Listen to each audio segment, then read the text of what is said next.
Hey guys, what is up? This is Mr. A. Crizzy here, and in tonight's movie review, I'm going to be doing a movie review on a Mission Impossible movie from 2006.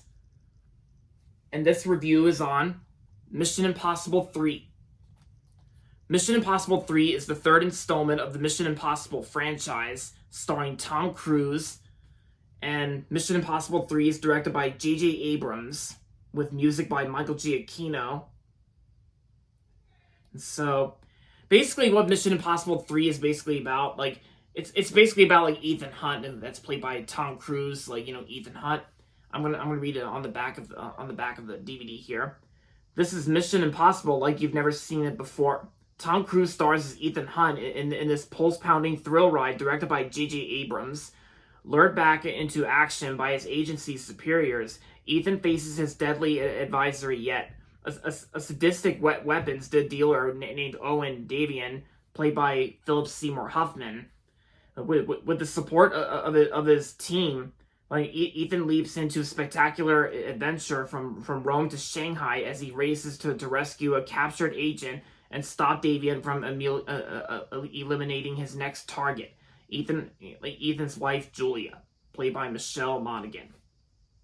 And yeah, so I watched Mission Impossible 3 along with the other Mission Impossible films back in June when I was preparing myself for Mission Impossible Dead Reckoning Part 1.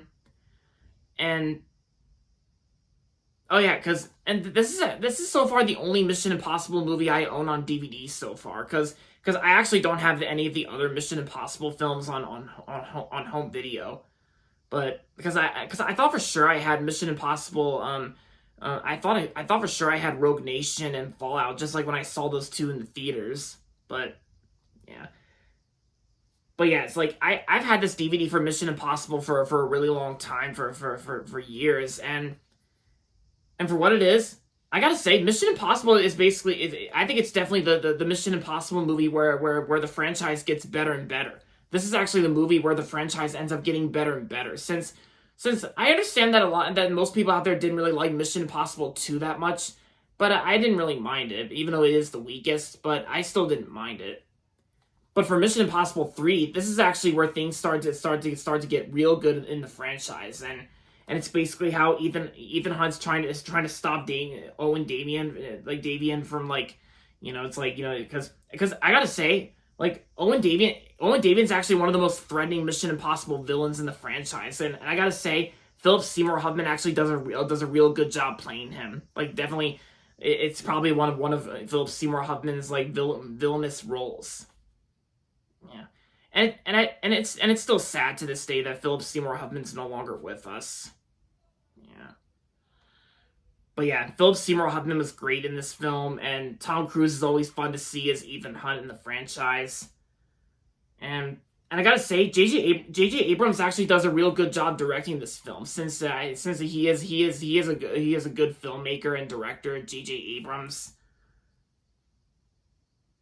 And yeah, and overall, Mission Impossible 3 is definitely one of the best Mission Impossible films.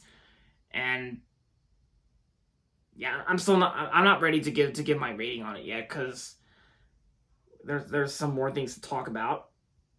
And I gotta say that this movie, Mission Impossible 3, was also the only Mission Impossible movie in the franchise to use the 2002 to 2011 Paramount logo. Yeah, because starting with Mission Impossible Ghost Protocol, Mission Impossible Ghost Protocol actually uses the 100th anniversary 2011 Paramount logo with the fanfare composed by Michael Giacchino. Yeah, Michael Giacchino also did the music to Mission Impossible Ghost Protocol as well, which is my favorite Mission Impossible film in general, in my opinion. But as for the other people who are in Mission Impossible 3, besides Philip Seymour Hoffman and Ethan Hunt, Lawrence Fishburne is also in the film too, and Kerry Russell, Michelle Monaghan, Ving Rhames, and Maggie Q. Pretty much the performances in this movie I thought were well done. Like, the performances were well done, and they were terrific. Like real good job. And Yeah, it's like even when the action's on screen, even when the action is on screen, it does get real intense. Of course, and I gotta say, this is probably, I gotta say, in my opinion, this is probably one of the most serious Mission Impossible films ever. Yeah, because like I said, this is actually to me where things start to get real serious, and also even better than the previous Mission Impossible films. And yeah, this movie came out in May of 2006.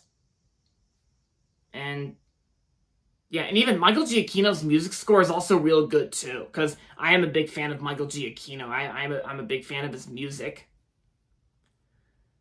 And yeah, and this DVD is the 2-disc collector's edition. And the special features on disc 1 includes an audio commentary by Tom Cruise and J.J. Abrams. And disc 2 includes more special features, like with 8 featurettes. And yeah, so aside from all that, overall, Mission Impossible 3 was a great film in the Mission Impossible franchise. And I'm gonna give Mission Impossible 3 4 stars out of 5. Yep, that's my rating. 4 stars out of 5 for Mission Impossible 3. So yeah, Mission Impossible 3, great movie. And there you have it, guys. That's going to be it for my movie review for tonight. And that's going to be it for this video. So make sure to give this video a thumbs up and subscribe to my channel if you haven't yet. And as always, thanks for watching. And maybe one of these days, if I have time, whenever I feel like doing so, I might review the other Mission Impossible movies maybe sometime in the future. And it's like, I don't really need to have the DVD for those movies with me, or, any type of physical media or something. But yeah, so maybe someday I'll review the other Mission Impossible films, like, yeah, the rest of them after watching them in June. Yeah, but you get what I mean. Like, all right. So anyway, until next time, this is Mr. A. Crizzy saying goodbye, everybody, and that's about it.